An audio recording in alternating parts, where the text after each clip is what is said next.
Hello and welcome to episode 63 of the Roker Rapport Podcast. I am joined today by Blythe Bombshell Connor Bromley. Alright. Bromster, I prefer. You prefer Bromster? Prefer to be the Bromster. Well, you shouldn't have told us that because that means I'll never call you it ever again. Just call myself. Every time I speak, I'll just say Bromster says, and then say it. Nice. And we have our producer Chris Cam on the show today. Evening. How you doing? Oh, I'm alright, not so bad.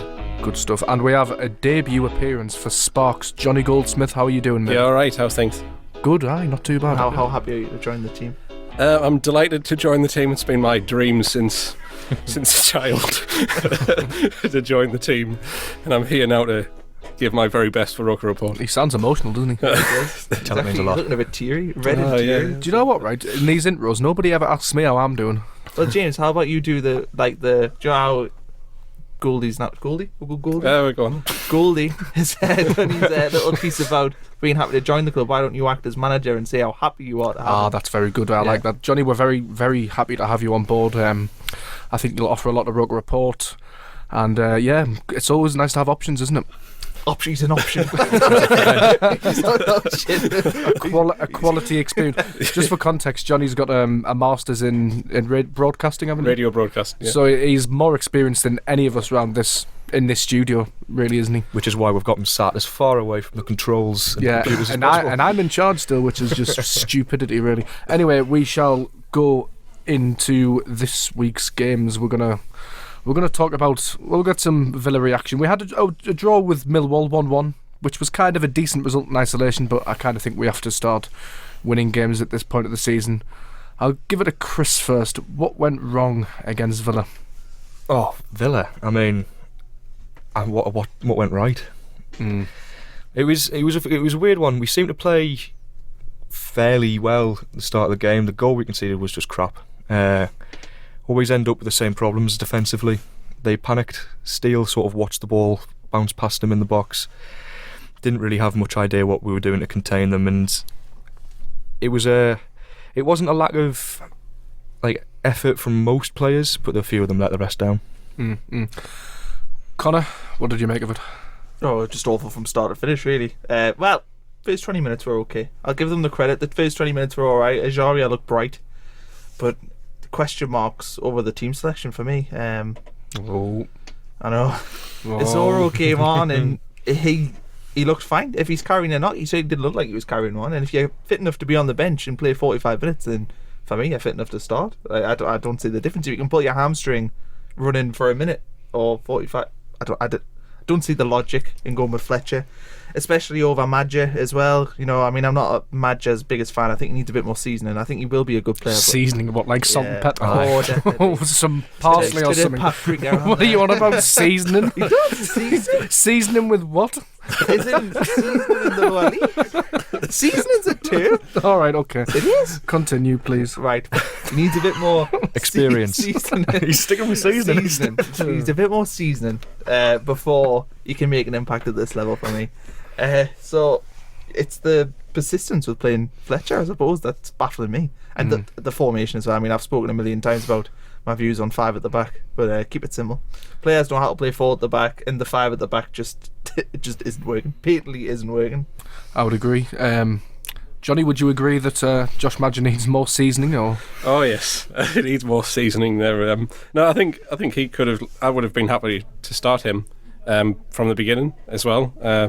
Fletcher, I feel like maybe there's a clause in his contract where if he's fit he has to play, because why else is he playing? Because he's terrible. I mean, I saw a couple of chances and his first touch is appalling. I've never seen anything like a first touch from a striker that bad before.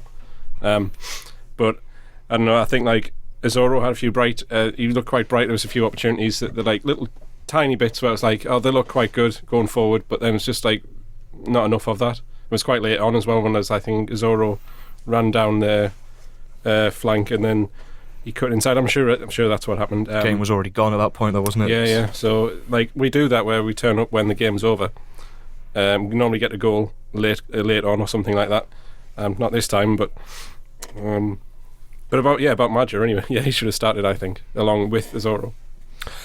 we haven't got a 3-word review this week because Gav forgot to put it on the Twitter, so thanks, Gav. Boo. So I thought I like the feature, so we're gonna keep it. So I'll go around the table to get a 3-word review from each of you on the Villa game. We'll start with the Bromster. Madja needs seasoning. And then we'll move on to Cam. Still really bad. Johnny? Ashley Fletcher, why? Oh, I think Johnny wins that, you know. Oh, I said seasoning. Yeah, but seasoning. It's strange, isn't it? Right, we'll go to some good old Twitter questions. We've got one here from Michael Bowers. The players gave up again when conceding first, yet we've also proven this season many times that we can at least rescue draws from losing positions. We've beaten Fulham at home in the last couple of months and Hull. Is it just me that feels like this shouldn't be happening? Whoever wants to go first. Well, it's obviously everybody still feels it shouldn't be happening. It's a point he's making. I feel as though, why is it that we keep having to come from behind? Why can't we just seize the initiative, get on the front foot against everyone we play against, like get up, get at them a bit more? And I think the answer is simply the personnel we have doesn't suit it. Ashley Fletcher doesn't. Either he's low on confidence and he's crap, or he's just one of the two. But he doesn't have the he doesn't have any impetus when he's on the ball. He doesn't look to get forwards. The only player we have who's actually looking for the ball, who wants to make things happen, is a Jaria, and he's stuck anchored to Catamol because Catamol hasn't got the mobility, so he's doing his job as well. It sort of lets us down a bit. I think that's why we have to keep coming back from losing positions, and we're only struggling to get ahead every now and then, and those are a bit of a freak result when it happens. Me and Bromley made the point on Roker Rapport TV that playing McManaman and McGeady as kind of central attacking midfielders just didn't work. Johnny, would you agree with that? How would you have lined up against Villa to avoid the 3-0 defeat? Well, it's difficult when it comes to the back, because I think that's the position where we're struggling the most because of injuries. But I mean, I always go for 4-4-2 normally with Oviedo on one side, and the other side I would have Jones, and then I would have had O'Shea and Browning was playing that game. He came off injured. He's out till the end of the season, actually. Yeah, I would have played him from the beginning. I would have had them four, and I would have at 4-4-2. I always like a diamond formation personally. So then you'd have Catamol at the head of it, and then Jaria on the other at the front of the diamond. Then you have McGeady and McManaman on either side with Azoro and Madjo up front. That's how I would have done it. And I don't know, I mean, obviously injuries means that we had to play a different way to that, but I don't know, it's not a very defensive minded approach. I'd go for more of attacking side. So. I think the time for just being defensive has possibly passed us by. Would you agree, Colin? Yeah, I think you get the I've been an advocate for getting more flair players in a bit, getting McGeady playing because he is our top scorer and it's generally our only chance to get a good corner in the box. But there's also it's just not working. Like I don't think it's even formations. I don't think you could do anything really tactically to change it. I advocate forward the back, but would it make a difference? The team's not good enough. That it's clearly no chemistry between the players on the pitch. I've never seen a team look so discombobulated. That's the word. Discombobulated. It's better than seasoning. We need a bit more season. But no, I've never seen a professional football team look so disjointed as what Sunderland are. It's weird to watch because it's difficult to pinpoint where the weakest area is apart from goalkeeping. Like the rest of the team just looks awful from start to finish. Do you think the players are overthinking their roles in the team? So instead of just being the best versions of themselves, like Ajaria, his best position is going forward with the ball and attacking. Do you reckon he now has too much responsibility and he's overthinking too many different jobs, and it's now as a result pinning his play back, and it's happening with every player on the pitch, so we end up with just a confused group of players. I think that was definitely the case with Donald Love, who was asked to play right wing back, and every time Ajaria got the ball, Donald Love didn't really know what he should be doing because there was space, but he didn't really attack it, and he was kind of stuck between thinking, if we lose the ball here, then I'm going to be at fault for a goal, because Aston Villa had some pace. So I think you're right in what you say. They may be confused, and that just comes with a lack of confidence, I think, as well. And I don't know. Do we blame Coleman for this, guys? I think Chris Coleman is obviously. I like the guy, and I think all the Sunderland fans do at this moment. But I feel like he's a good manager at like motivating players, getting the players to feel good about themselves, gets like a positive attitude in there. But I don't know, like, his managerial career in like the leagues hasn't been brilliant. I mean, like, obviously mid-table with Fulham in the Premier League when money wasn't much of a thing at that point, and then you have like Coventry. I don't know how he didn't do too well there. And then with Wales, I feel like the reason why they've done so well is because of their wanting to do it for Gary Speed. That's what I always think. Well, and they've also had Gareth Bale, and Gareth Bale, of course, yeah. But I mean, I'm not saying it's his fault, but obviously he's not a perfect manager, so he will make tactical mistakes like not playing Johnny Williams, I think. Yeah, why? It's nice for somebody else to bring Wales up, because usually I get my customary... I was going to say, just Copley's just like, I know this is a Sunderland podcast, but I just want to talk about Wales. Cardiff was superb. And I think the Sunderland fans will like Chris Coleman, and if he stays and he has the money to do something with this team, then things could be different. But I think we have to make sure we don't be all like cringy with him, like the Mags are with Rafa, like in the sense of he hasn't really done much, but they'll love him anyway. And Coleman, if he gets relegated, it's like he has to take some blame for that, really. A little bit, not too much, because he doesn't have any money to spend. I think, Coleman, you could blame Coleman for certain decisions he's made, you can blame him for some lineups he's selected, but you can't blame him for this team getting relegated. It's, a similar way that, Grayson had the same problem with the players that Coleman's having with the players. Grayson didn't help himself in any way with the way he spoke and his selections and decisions, but you can't hold it all on Coleman. You can certainly say to him, like, well, why haven't you started Williams? Why are you expecting Ajaria to play a role that doesn't suit the type of player he is? Why are players like Donald Love standing on the wing not really with much idea what they're doing? Because that is a manager's job. If your players need to know exactly what their responsibilities are and exactly what their roles are, and I have a feeling that he's not making that clear to the individuals. Just to play devil's advocate on Johnny Williams, though, he's been rushed back from injury in the past, and he's played not very much time and got injured again. So there are circumstances that dictate what's going on. There's only 10 games left, though. So if you're not going to play him now, then when are you going to play him? If he gets injured, so be it. Yeah. If you're going to play him anyway, then what's the point? He just might be being eased back, I think back to a long ease. The Coleman questions and the questions around him as a manager. For me, shoehorning players into positions that just don't play. He keeps doing it. And how can you have sympathy for somebody who tries to play Billy Jones at centre back? And you can see like you've centre backs that are surely better. But against Villa, his hand was forced with Billy Jones. He was the only fit defender on the bench, really, wasn't he? But I know he's got the under 23 games last night, and were them two defenders. Tell me about it. I'm still recovering. But were the two centre backs that played for Sunderland any worse than Billy Jones? One of them was Galloway. Well, Galloway had a good game. Yeah, he was decent. I was most impressed with Josh Robson, and if rumours on RokerReport.com are to be believed, he is being let go at the end of the season. Which, for me, I see a player there. That's criminal. I really do see a player there. I did the match report and the ratings. I gave him a 9. I gave him man of the match. There was an absolutely superb last ditch tackle to stop Newcastle scoring. I think they would have gone 2-1 up. I can't really remember. It's a bit of a blur, that match. What was Connor Shields like? Connor Shields provided the assist for Gooch's second with a nice ball, which was really good. Like, he got up and down the wing quite nicely. He looks like a workhorse. Yeah. But I feel sorry for these lads in the under-23s because they just don't get a chance. You've got Tom Beadlin out on loan at Dunfermline, scored on his debut. He's played centre-back, he's played in the middle, he's played as a defensive midfielder, he's played off the striker, and I think he's actually won Dunfermline's Player of the Month, and he didn't have a look at it Sunderland. I know this is in the Scottish Championship, but you're telling me he couldn't have provided an option in the same way Honeyman has?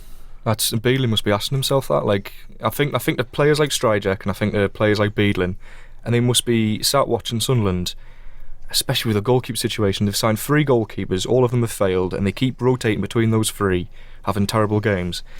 And Stryjek must be sitting there thinking, what do I have to do? It's like Stryjek wasn't great last night. No, he wasn't. Like, but he showed something, and he showed strength of character to come back and respond, because he was at fault for one of Newcastle's goals, but then he came back and saved a penalty. But he also Scored a great penalty And himself. scored a penalty, yeah. he does well coming off his line. I was quite impressed with how willing he is. He to- made that mistake for the goal, but he did, from that point on, he didn't bottle it for the rest of the game. He did. He came off his line, and that was the Josh Robson covering tackle I was talking about. He came off his line, and he was basically Backed sat off, didn't he? He was basically sat on his arse by the attacker, and the attacker went round him with ease. And if it wasn't for Josh Robson, it was a goal. So give him a bit of work, but I like the strength of character to bounce back and to stand up and take a penalty, to save a penalty, and he saved one in the shootout as well. I know Sunderland didn't go on to win, but I'm all for giving the kids a chance. I think Embleton should be getting a look. He can take a corner. He looked good. And- His touch in midfield, he was Yeah. the type of player you could... The thing I liked about the under-23s that the senior squad don't do is when the ball comes out of the centre halves and into the midfield, and this might be because the way the under-23s were set up like that, there was a big gap between the front four and the two holding midfielders. But the ball would go into Embleton, and he would turn, and he would go forwards, and he'd either beat a man and play it out to a man open on the wing, or he'd fire it into those strikers and let them try and do something. Whereas when Catamore picks up the ball, he'll look forward, he'll see Ashley Fletcher, and he'll turn around, he'll pass it back to Kone, he'll ping it out of play. I had a great deal more fun watching those lads last night because they showed heart and desire, and they looked like a team. They didn't win. You know, they were unlucky to lose on penalties, but Hasn't they that gave always their all, been- didn't they? Hasn't that always been a thing where every season we talk about the under-23s, under-21s as it was, like always showing effort and was like, well, they should be getting more of a look in, but they never do. There must be something that for the reason why they don't get to play, because I think it's just the like society we live in. It's just that desire for immediate success, isn't Yeah. it? Like, don't get me wrong. Like we're giving praise to the likes of Embleton and players of that ilk in the under-23s, but they're not going to come in and be world beaters and have an instant impact. It's going to take time, and time's something we don't have. I think sorry, with Carl. youth players, the managers at Sunderland over the last 10 years just haven't had a shelf life.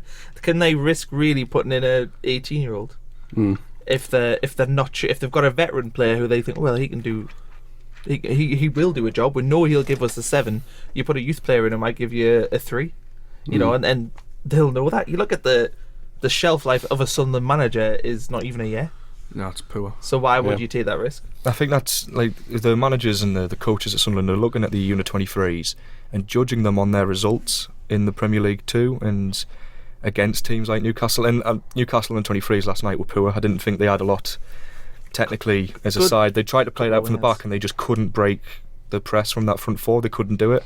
They scored a couple of, sort of fortunate goals from bad bit of defending. They hit the post twice in the second half. They as did well. have a little spell at the end of the game, but I didn't like.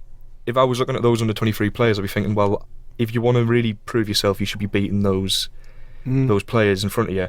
But the other hand, you can't expect, like a player like Josh Robson, you can't say, oh well, we're not offering you a new contract this summer because we don't think that you're good enough to play for the senior team. It's like, well, how can you prove he's not good enough for the senior team? Because you've never given him a chance either at your club or on loan somewhere else. I'm not sure Sunderland's senior defence would have been able to handle Newcastle under 23's attack last night, to be honest, because they had pace. I thought Newcastle were quite good, to be fair. I thought there was you could see that they were both decent sides at that level. Yeah, it's very, like, I call it football without personality at that level when you watch the under 23s, because it's the both sides try and play like a bland passing game. Is how I Yeah. would describe it, and I don't know. It doesn't necessarily make. I mean, last night was a good game, but generally I was watching under 23s and think the game's timid. I was honestly so stressed I've never doing that seen game. anyone so stressed. because I was on match reporting duties, whereas Connor was on the Twitter. So Connor was sat with his feet up, basically just having a bit banter with you all. And I had to do the match report, and I had everything done. And Newcastle won a free kick. I think Galloway gave it away. And then who was it that scored again? I can't even remember now. Callum Roberts. Callum Roberts, yeah, a beautiful free kick. So that like tore everything up. So I'm thinking, right, okay, I've just got to like rework my angle and change the scores. And then somebody leaned over and went, oh, goes to extra time, and I was like, oh god. And then extra time was pretty dull and boring. A couple of Newcastle attempts, And then Sunderland players sort of lost their heads a bit. yeah, and then it went to penalties, and it wasn't a normal penalty shootout. Goalkeepers started taking penalties. People started taking penalties again. So I'm just at my wit's end. The match report, it's on rokerreport.com. It's over 1,000 words. If you can be bothered to read it, good luck to you. I thought interesting, just totally aside about the penalty shootout, it wasn't ABBA, it was the ABAB system. And Newcastle went first and won the penalty shootout. So it just proves, doesn't it? Yeah, cause it was every single time, especially in sudden death, you'd see Newcastle would score and the pressure would be right back on. Anyway, we're going to go to a few fans' thoughts because I'm keen to give you all a voice on Twitter, the ones that interact with us anyway. So we have just... The ones who don't, fuck yourself. Well, no, I'm not saying that. It's just nice to give the fans the old voice, isn't it? Anyway, Just the Job 2010 says, after watching that shite tonight, I can honestly say that is the worst Sunderland team I've ever seen in my 27-ish years as a fan. No passion, no quality, no work ethic, and the worst thing is they don't care. David Thomas says, in response to Alex McCain's match ratings, how can Kone have a 6? Oh no, it was Gav, wasn't it? How can Kone have a 6? Gave the ball away for the first goal and didn't block the cross. Looked half-arsed all night, as he has done for the last 2 years. John Lee Williams, interestingly, to refer back to our prior discussion, says Coleman needs to come up with the goods very soon. Talks the talk, but can't walk the walk. That's scathing. No, he's saying by come up with the goods, but does he not mean, like, come up with a miracle? Or the mustard or something. Do you know, I would actually say, do you know the player ratings? There we go. That's what I was looking for. The player ratings, a 6 is like average, which is funny because it's above a 5. But if you give somebody a 6, they were just okay. Hey, if you're playing Football Manager, that's how the players start the game. Yeah, 6.4. I really, really enjoy people's reactions to player ratings because they're just so subjective and there's no actual scientific method towards them. It's just one guy's opinion, and they produce such. Maybe we should draw up a set of parameters and rules about the player ratings that we all have to obey. Plus, it produces so many good tweets. It really tickles me. People do get irritated. Like, he's not a 6, he's a 5. Well, he's a 5. Well, we've had it all season with the Honeyman, who everyone just thinks he's one of the most polarising players in recent memory. memory. He is. Anyway, we've got Parker SAFC, who says Cattermole was horrific. All he did was stifle anything Ajaria started. Kone cost us the first 2 goals. McManaman did nothing. Coleman cost for the first 2 goals. Sorry, Kone. I actually said Kone. I didn't say Coleman. No, it must be your Welsh accent. No, but it's your Blythe. It's your Blythe ear with a sprinkling of dickhead. Anyway, Benedict Plunkett. What a name that is, Benedict Plunkett. Great name. Excellent, with 2 T's as well. Genuinely do care, is still as much as ever. Almost guaranteed that we're going down, but I'm with the lads every step of the way. Fair play, Benedict. Good for you, Benedict. I echo those sentiments, but I am losing. No, you don't. I was calling them twats just last night. That's only because they conceded that free kick in the last 3 minutes. Yeah. Average rating of 5 for the back 4, who let in 3, and a 6 for Kone. Whoever DZ Death Grips is might need to get their eyes checking and his head. That's Alex McCain, one of our editors, so I'm sure he'll appreciate that. That's what I mean, like, he will go get his responses to player ratings are just a treasure trove of banter around that guy Cognito talks on a lot of stuff, actually. I noticed he hasn't got a Twitter picture though, and 12 followers as well, so can't really, it's probably a middle-aged man in a basement somewhere. Thanks for listening. Anyway, we're going to take a quick break and we shall be back with what will we be back with? Football. If you just scroll down on the plan there, behind the scenes of Roker Report, if you scroll down that dot, there we go. Poorly produces. Oh no, we've already covered that. We'll be back with predictions for QPR. We've got some Twitter questions coming up, and we've got an outro I've got here as well. So that's see you shortly. Hello and welcome back to part 2 of the Roker Rapport podcast. The news has just broke while we're sat in the studio that Ethan Robson has put pen to paper on a new 2-year deal at Sunderland. I'll read the statement out. The 21-year-old who rose through the Academy of Light ranks after joining the club aged 8 has been rewarded for his efforts this season. He made his debut in the Carabao Cup tie at Everton in September 2017. And speaking about the deal, Robson said, "I'm over the moon and buzzing to get the deal done. It's great for me personally and it's something I've been wanting to get done. I've been here since I was 8. I would like to commit my future to the club. I'm a Sunderland fan and I want to do well as well as I can for the club. Pleased, lads? Great news. Yeah, Really, really brilliant good news. Getting him signed for me shows that there's somebody competent behind the scenes, willing to do the deal. But it also shows, he's the sort of player we need to build the team around.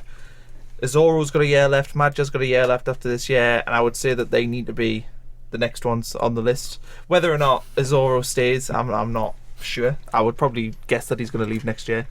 But they need to try and get them deals tied up for the younger players. Robson's really impressed me since he's came in. I mean, it's been difficult because he's been in such a shit team, but It's definitely positive news for me. yeah, huge. I think it's big for the club. It means if he plays well, we'll get actual money for him when he decides to leave next year. Well, Which is he was linked to Rangers. We're apparently sniffing around him. aye, that's just the cynic inside us. But I think if we can get them, those three of Robson, Madja, and Asoro to stay at the club, you can that can be like your young core to work around. I really like ALS's tweet on this.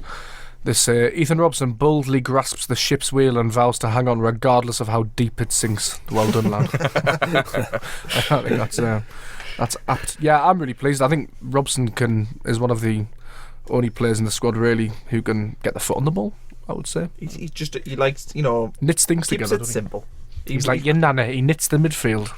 He seasons the midfield. Yeah, does he need seasoning as well?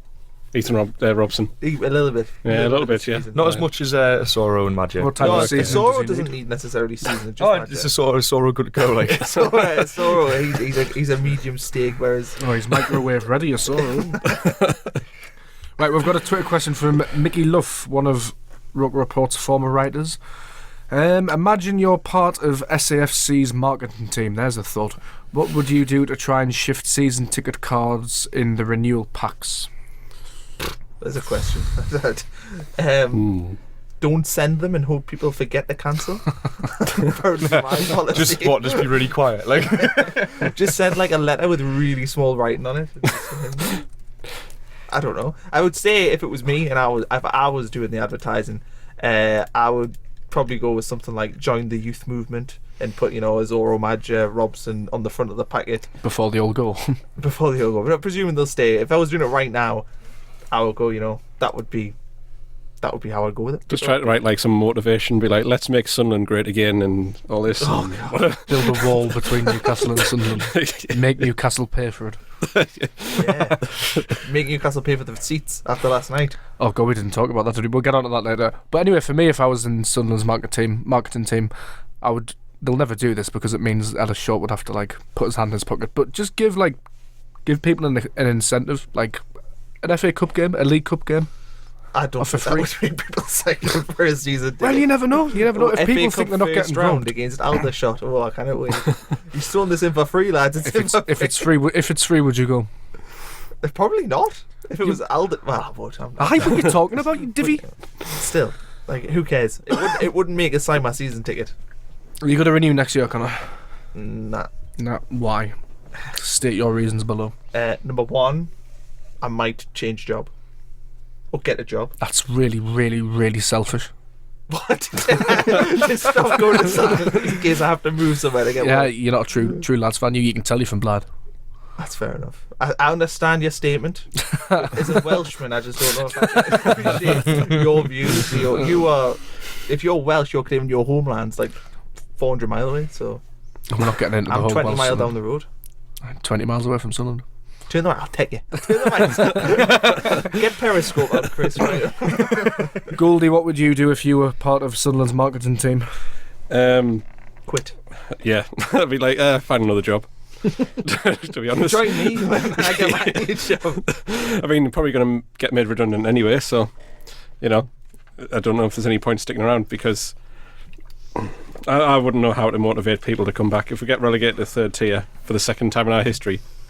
I don't know how you get people to come back, like unless people are just like regular, like they make it a day out where they've always gone every single season and they're just going to keep going because that's what they do. I think it's just those kind of people who'll be renewing tickets next year. Like people who stayed at the Aston Villa match, I presume are the ones who are like regulars and stay right till the end no matter what. What are you trying to say? I left at 75 minutes. I was off when the third goal went in. Like, Yeah. I was in before 10 o'clock. Great. yeah, it was nice. It was nice. Storming across the Weir Bridge, really angry. with myself. One of my Chomping concerns, I've been thinking if we get relegated to League One, well, when we do, how is sustaining that stadium? It's massive. Could we afford to keep that ground going? Really? Of course you can. Mothball the top tier. Easy. Mothball. You're coming out with all of the good sense. Seasoning and mothballing. So, yeah. I had another one. What was the other one? I don't know. It wasn't as good as seasoning or mothballing, though. Discombobulated. Discombobulated. Somebody's been reading the dictionary. That's what I do every night. I think the best thing you could do to get people to buy a season ticket would be to promise to repaint their seat if they buy a ticket. That's a good idea. Yeah, that'll do, yeah. Or maybe their block, so they can be proud of the block. I don't think that would work. So, you don't know. We will do essential maintenance on the ground, and that should be enough for you to give us. We'll do something that should have been done years ago. Lower the prices. You know what could work as an incentive is if they said, right, okay, if we get 20,000 season ticket holders and the price is £100 each, and do for every person that gets a season ticket, the price gets lower. Oh, that's a good idea. Because Hartlepool did that years ago. It's where like a Blue Peter competition, isn't it? Back in the day when you got the totalizer. Yeah, they could do that though, because Hartlepool had 7,000 season ticket holders a few years ago, so they gave everyone for £100, which meant they were making more money in the ground. So I think if you set the same thing, if you hit certain milestones, then the prices come down. I think that ground, just to touch on what Johnny says, it seems to me like it's fallen into disrepair a bit. We were in the press box last night, and you looked up. And I did. I looked up. You looked up, and the Lord spoke onto me. You looked up at the white roof, and it was like green with slime and dirtiness and cobwebs and everything. It was, probably off when my last one game. But yeah, it doesn't look great, the stadium at the moment, does it? They haven't painted. They haven't cleaned the windows either in the south stand, like on the roof. Oh, they're not. Nah, it's just minging, man. It's minging. It's not pleasant. Could do with a lick of paint. But I don't think they've done anything to it since it really opened. Really, nothing essential. The padded seats are nice, I noticed. I've been on the padded seats before. We sat on the padded seats from the 23 game. I thought maybe if you buy a season ticket, you can have a padded seat. Yeah, but them seats are empty. Yeah, but then you look at on a match day, there's 12 people in there. You're absolutely screwed if you buy a padded seat. Then the Newcastle come and start ripping them up and throwing them around in there. Shall we talk about that at the under-23 game last night? There was a small contingent of 200, 300 Newcastle fans, if that. Yeah, there was a few hundred of them. Yeah, I mean, and I spoke to a couple of them after the game, and a lot of them were there with families and who are actually, for Geordies, quite nice people, and they were most heavily qualified sentence. They were absolutely appalled by. For Geordies and nice people, is that a compliment or not? I don't know. Well, take it whatever you take it as, whichever way you want. But anyway, they were appalled by some of the Newcastle fans' actions. A minority, it must be said. But why come to the stadium night and rip the seats up? I just don't get it. Probably doing us a favour, you need the seats changed, so I'll take them for you. Honestly, I was sat there and it was freezing cold, and I was wondering why I bothered going down. So I can't imagine getting on a metro for 45 minutes through Sunderland to sing about airports and. It's because they missed they sang about airports, didn't they? They did all the time. Yeah. they had like 5 songs. It was like, I think I saw one good one. I think I saw one tweet about Newcastle. Some Newcastle fans saying how they dominate in every derby. It's like, oh yeah, do you? Remember the last one in a row. Yeah. And it's an under-23 game. I mean, we spanked them like 7-0 behind closed doors, and we don't bang on about that. Yeah. No, you're right. Well, they would, but yeah. Obviously, we beat them too often though for it to be relevant. It's still very relevant. Can we beat them how many times? Yeah, can we even remember? Can we remember all the games? You see, that happens so often. I think it was 7. Was it 7? It was at least half a dozen, wasn't it? Haven't we won like 7-0 3 games at St James's Park on aggregate? Like, if you put something the like 3 scores together. Well, do you remember that time when they drew, but in their eyes it was a win? They drew against us, but they thought they'd won. Yeah. It's a moral victory. Was that the one where Shola Amiobi scored in like the last 10 minutes? Oh, that was when there was one when Mitrovic scored and that scored the equaliser. Oh, the Defoe and the green shirt. Stephen Taylor dived once, like 10 years ago as well. I'm still angry about that. If you want to go all the way back, we did beat them 9-1, which still remains our biggest away victory. Their biggest home defeat. Is it the First Division's highest ever away wins? I think Yes, it might it be, is. you know. Yeah. So Yeah, but it was 1909, so take or whatever. that, So mad. And we need to be careful. Listening to We're becoming slightly like some of those Geordie podcasts where they talk about events from 100 years True ago. Faith. Oh, yeah. True Faith, where they start like rattling out articles about the time Sunderland got relegated in the 1980s. It's Well, mad. actually, they were looking for writers the other day. What's that idiot called? That Michael runs it? Martin. Michael Martin. You're an idiot. We were looking for. stupid idiot. They were looking for Where's your writers wife? the other day, and I was debating applying to be like a Sunderland correspondent. They write so much about Sunderland. Yeah. They need someone to be that correspondent. Why not have an inside man? Just let them know what's going on. Why? We played last night. We're still shit. If he wanted to pay me like 50 quid a month or something, now bash him out 2 articles about Sunderland. Well, he's probably listening. So Michael, there you go. Connor's putting his name. I'll forward. drop my Gmail in the YouTube link. Yeah, and if you want to use this podcast, please feel free and we'll sue the hell out of you. Anyway, we'll get back to more pressing matters. Sports fan on Twitter asks, what formation would you play against QPR if you were Coleman? And what do you do to improve player morale? I love that sports fan. Like, how did he get that Twitter? No. His name on Twitter is sports fan, Oh, but is his handle is CF Sport 2. I just couldn't be asked Loves to the read that out. sports, this lad. Loves the sports. Loves the sport. Loves the sports. He's a sports fan. What was it? Any particular or just all? No, Why? Just loves sports. If there's a ball involved, he'll watch it. Doesn't even need to be a ball. He'd watch a man run. He'd watch a man throw something. He'd watch. Maybe a shot put. Yeah, he's like, Just on sports, Sundays. Sports. He's got like this. Diddle-a-doo. Sits at home on his couch with a little flag that says sports. Right, come on. What was it? The team? What was the answer? It's like being in a classroom with a bunch of kids and trying to get their attention back round. Well, you're the teacher. You're the host. Get with order. Right. Well, stop talking. It's a podcast. QPR, what would you do, Connor, if you were Coleman? If you're gloriously Welsh like Coleman, what would you do? Don't know, send a viral infection in the post or something. But I would get John O'Shea to do a rallying call. I think that'll help morale. Oh, definitely. Get John O'Shea to do a rallying call. I'd get Seb Larson to talk to the local media about how we're about to turn a corner. Cattermole can talk about how he understands the fans' pain. Yeah. And Coleman can. Well, to be fair, I like Coleman. He can just continue doing what he's doing. Like his press conferences, he's quite entertaining. His press conferences are always very entertaining, but the one after Villa, he was very down. In regards to the. It was actually quite sad. I remember watching that, and he took a few seconds to pause to think about what to say. I've never seen him not know what to say before. I think he's ran out of ideas. Like I don't think he knows how to fix it. Which it's fair isn't enough. his Like. fault, yeah. Anyway, Connor, team So selection. the nook of the question. Aye. Team selection. Aye. For the back, I mean, difficult to know because of injuries. But John O'Shea, Lamin Kone, centre back. That seems to be the logical option.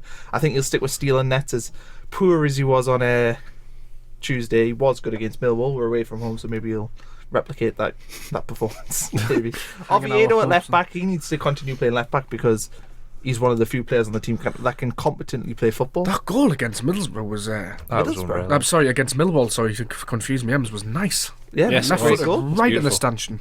Right back. Depends who we've got fit, really.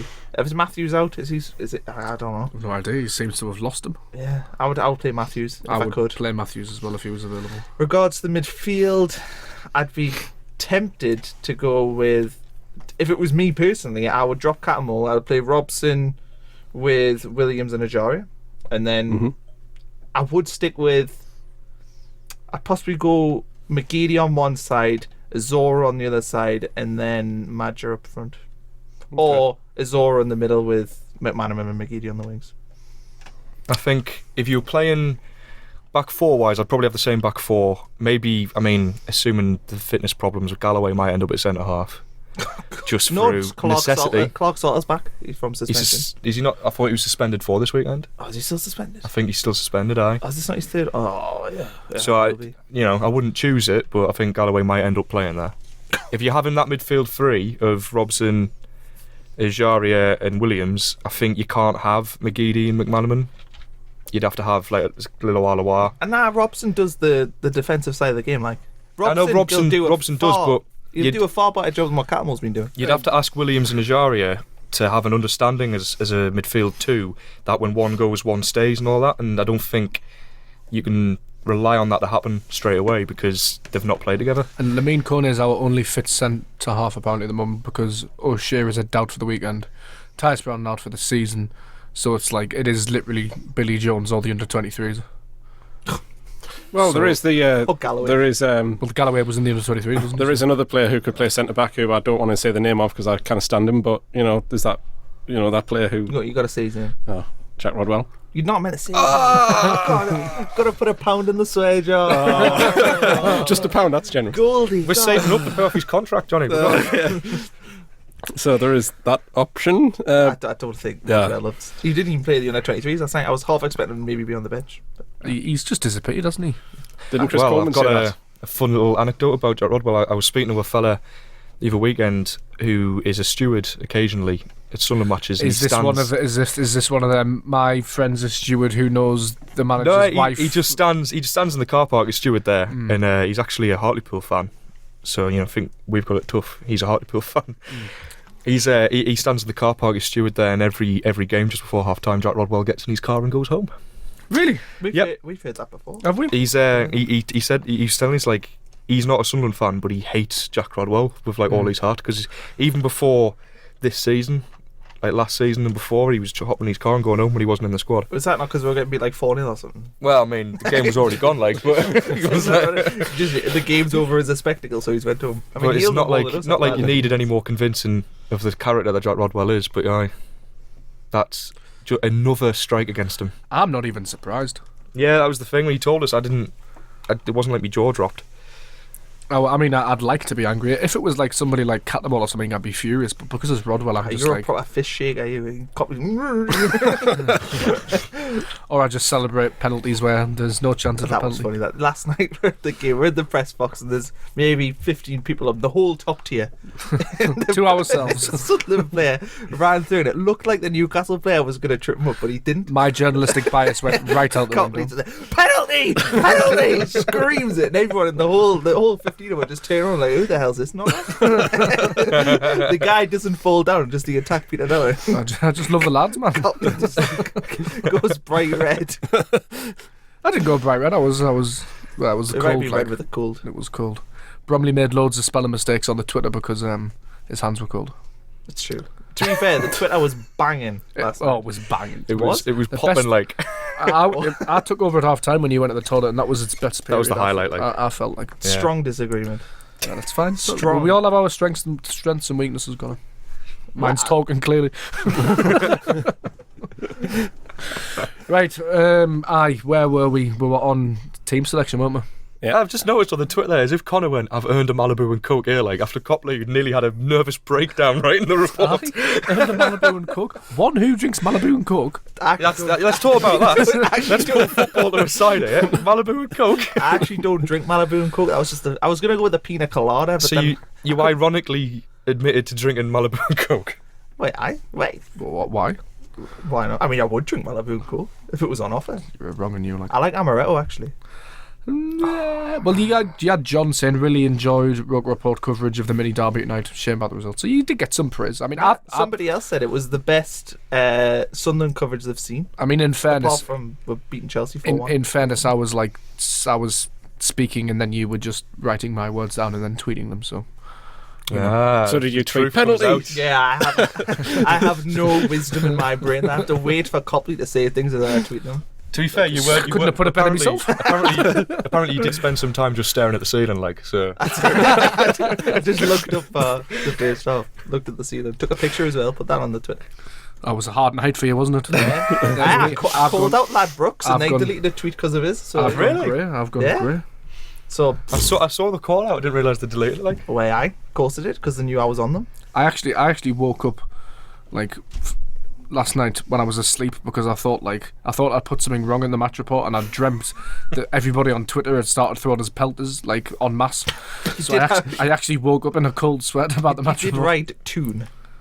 That wasn't me. That was the editor. Oh, fair enough. I Throw it on the edit. I don't do the headline. Under the bus you go, Gav. Under the bus.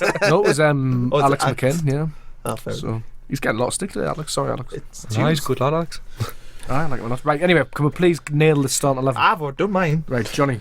Okay, so as I've said, I would do 4-4-2. The back four that Connor Like mentioned. Mike Bassett, you. Yeah. 4-4-2. England's gonna win the world. That's some Britishness in that team. Yeah. And then David Moyes goes and plays in Dong after saying put Britishness in the team. If you remember that from last year. And a Republic of Ireland midfielder. Back four of Corney and O'Shea, if O'Shea's fit, as you say. Jones and Oviedo. At the back in goal, I mean, it doesn't really matter because they're all terrible. Probably Steele. But I'd play Johnny Williams at attacking midfield, even if he only lasts like one half. Might get a couple of goals in that half when he I feel plays. sorry for Johnny Williams. Yeah. Sort of like, we don't mean to sound like we're happy for him to get injured as long as he plays like half an hour. That's not what we're saying. Like, hopefully he stays fit forever from this point. Defensive midfield, I don't know, I'm not a big Cattermole fan, but I guess we'll have to play him there. And then you've got on either side McManaman and McGeady. And then up front, as I say, Zoro and Madja. Chris, disagree, agree? So, yeah, I mean, back four sort of picks itself just because we haven't got Also, we're all the going for a options. back four. That's interesting. Yeah, I'd like to see the back three or back five work, but I feel like players are just sort of, they're too worried about it defensively, and we need to just stick with something that's a lot more simple so we can just not switch off defensively, but we're not constantly worrying about it defensively. You know what I mean? It can be more natural and more automatic. So you go over back four, ideally Coney and O'Shea, because I feel Coney plays better when he's next to John O'Shea. Marginally. Yunus Kabul, that's who he plays best with. And I'll get Yunus Kabul. But obviously, £2 million was a good fee to get for Kabul at the time. Good fee. Aye. Very good fee. business from the club last summer. That Didn't he leave because he had like a family bereavement or something though? Well, he was under contract. Tell him no. we took it into consideration, Kabul, but you are very important to us, so we'll give you a week off. Yeah. Hang on, Eunice. You want to leave, but you're one of our best players, so we're going to sell you for a lesser fee anyway. I don't get it. What's the logic? You've really improved this last year to the point where another team wants you when nobody would take it last summer. So we'll sell you for the same, if not slightly less than what we bought you for, because that's really good business sense. Clever. Anyway, continue, Chris. So yeah, we back four. Brian Oviedo, Kone, O'Shea. I mean, Who's he? I've never heard of. Love Matthews. Decent You know, player. one of them. Josh Robson, right back. I'll have. Why not? Hell three's over before he gets a game, Abba. Honestly, they'll not give him a game. I'd like to put Robson and Ajaria in midfield together, and then Williams just above. And they need to be more fluid. So if Ajaria goes forward, Williams has to Aye. stop off. They need to have that understanding, which is a bit of a leap. And then up front, I'd have Madja. I'd ask Asoro to play the right and Loa to play the left, with their responsibilities being a lot defensively as well, and expecting the likes of William and Ajaria to be those creative forces and not relying on Asoro to just get the byline. And See, Chris Cam's put the gone for ball like player roles and stuff like that. He's got his football manager. He said fluid as well. He's Aye. going with a fluid. Yeah. Fluid or very fluid? Who've you got up front? Madja. Madja. Manager. I would play a back five just to annoy Connor with 11 times Gary Rowles. Back five and 11 Gary Rowles. Well, no, a back five with 11 Gary Rowles right. in the start 11, you muppet. I was thinking, can I fit 11 into 5? Right. What position did Chris Coleman play? Centre back. There you go. Put him at centre back instead of O'Shea then? That's not a bad shout. Not a bad shout. Right, we shall wrap this up. We're going to be back with you very shortly anyway on Monday. We've got George Colton from The Times coming in, hopefully, so that should be interesting. We've also got an extra podcast. Graham will be doing that. You'll be able to get the QPR fans' opinions on Sunderland's plight, which is always nice to hear other fans laugh at us. We have Roker Rapport TV. We'll have a new episode out. You can watch me and Connor being really stupid and analytical in equal measure. Analytical? Would you say? Do you know what we were doing yesterday? We were certainly being analytical. It's like it's more like a rom-com. It's tongue in cheek, to say the least. Yes. Plenty of discussion about Football Manager as well. Yes. Love a bit of FM. We should do one of them joint seasons, you know. Do you know, like, Do you reckon? Yeah, I'm ready to go. I've opened it up right now. Let's go. It's on the laptop. You weren't invited, Chris. This was Oh no! this is a two-man thing. You got in the middle of that bromance there. And I feel a bit of a third wheel, like. You and Goldie can have your Make sure to check out the Roker Report Twitter, which is @Roker Report. We are on Facebook. We're also on Instagram.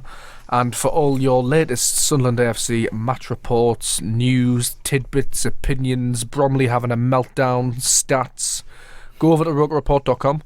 You can't really lose out, can you?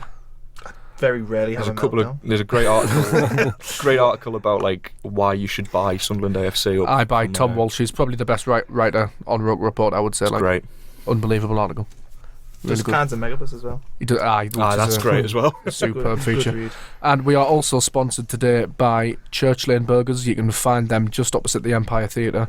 Very good stuff. We went before the Villa match, didn't we? Oh, it was very good. What did you have? You had the Come Swine with me. Yeah, good. Very good burger. Succulent. Good texture. Well good seasoned. Very well seasoned. The bun was manageable, but not. Sometimes the buns can be too big. It was the right And size. it had a nice sesame seed texture on it. Didn't it? See, it wasn't random at all. It was all planned. The seasoning. It was all bit. Oh, it had a specific sauce on, like the house sauce, which was very nice. Aye. Cheese was brilliantly melted. Aye. Very good. Aye. Chips on the side were nice. Coleslaw, not a fan. Didn't eat it. I'm impressed because I didn't even tell Bromley to come up with this stuff, and he's just doing it off the top of his own. Clearly been on his mind. You not been on my food blogging website? No, I haven't. Johnny, have you enjoyed your Roker Report debut? Yeah, it's been great. Enjoyed my debut, yes. Hopefully it can contribute as equally every week, or something like that. Trying to say something. Don't get ahead of yourself. You're an option. Yeah. One of the options to be on the bench next week. You're a hot come on last prospect. minute. We might offer you a new Yes. contract. You might break through. You never know. Right, It's thank been you. a privilege, thank you. Oh, anytime. It's been a nice group therapy session as usual. I feel good. Had a good laugh. Right, Chris, thanks for coming in. No bother. Anytime. Bromley, thanks for coming in. Good. Enjoy. Same to you, Johnny. I've been James very much. Copley. This is the Roker Report Podcast. Enjoy your week.